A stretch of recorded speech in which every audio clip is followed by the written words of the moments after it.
Let's talk a bit about Kevin Mitchell now. We're hoping that he's going to answer his phone in the next few minutes, but so far, no joy. 14 months out of the ring ended in style on Saturday when he stopped the previously unbeaten John Murray in the 8th round. And this was some turnaround, wasn't it, Mike? Because he'd been on, well, the stories suggesting that he'd spent a fortune on alcohol, which was becoming a serious addiction for him. And stories that he didn't deny. In fact, you know, they were made of his precise comments. And this, at the weekend against John Murray, was a huge occasion for him.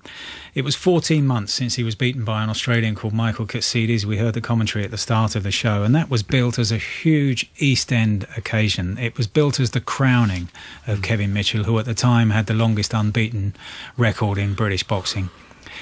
And he was beaten, and quite emphatically beaten, in the 3rd round. And that's when he said he then found this pit of despair where he took solace in drink. And this was his first fight back against John Murray. It was a great domestic showdown that lots of us have been looking forward to for a long time. Their careers, even as juniors, were running almost in tandem, and so they've been almost looking over each other's shoulder at each other for most of their professional careers. And finally they got it together on Saturday night. John Murray was a big favourite, odds-on favourite to win on Saturday night, and most people suggested that as the fight wore on, Murray would get stronger, but the opposite happened, and Mitchell won in the 8th round. Great performance.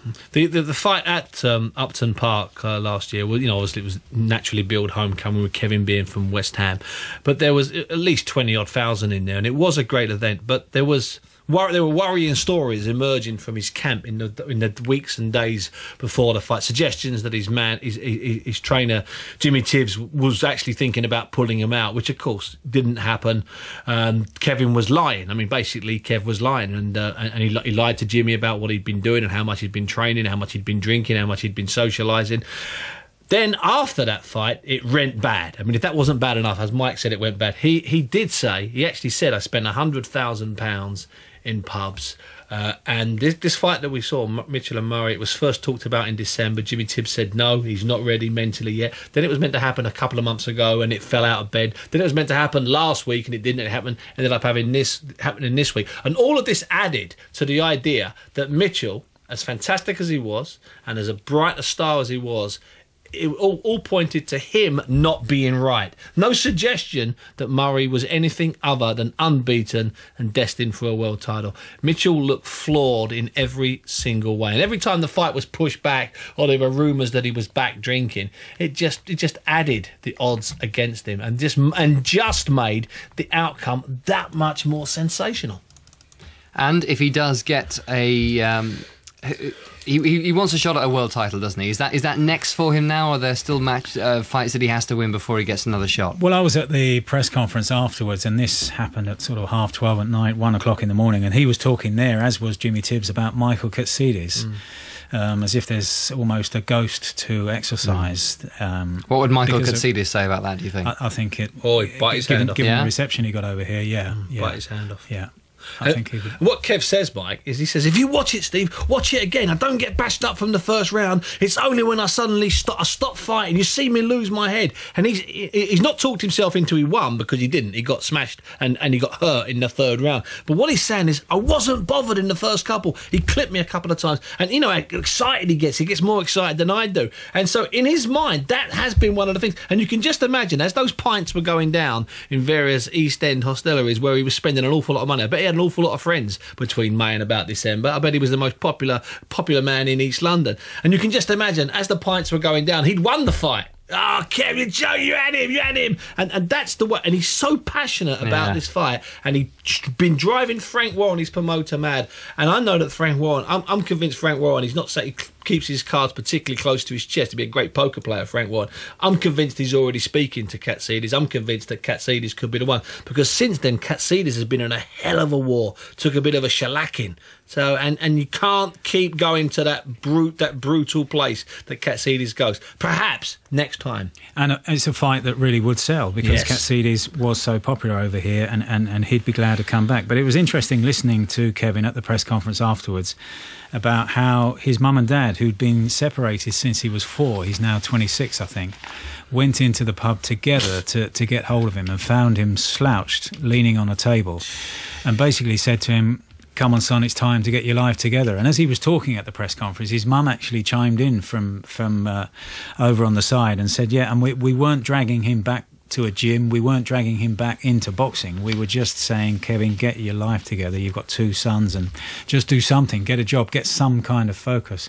And the focus for him was being back in the gym. And he swore at that press conference that he hadn't had a drink for a year, and that was why he produced the performance that he did.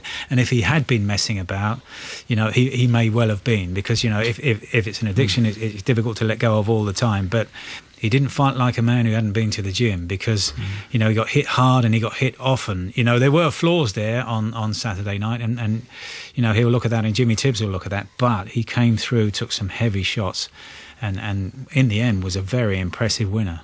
It was fantastic. It was the way it was done, the craftsmanship, the way he picked one shot, and the way he would take 40-second breaks before landing that shot again, and the way it looked for 3 or 4 rounds, like Murray was just going to, like we'd been predicting for 4 or 5 months.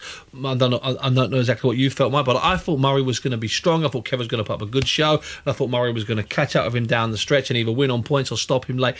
And you could just, there was a moment about after 3 or 4 rounds where Joe Gallagher, who's the trainer of Murray, they're bewildered in the corner, because suddenly Murray's face is taking on that cartoon-like look. He's winning the fights, in quotes, but he's getting bashed up, and that sounds like a contradiction in terms, and we have plenty of those.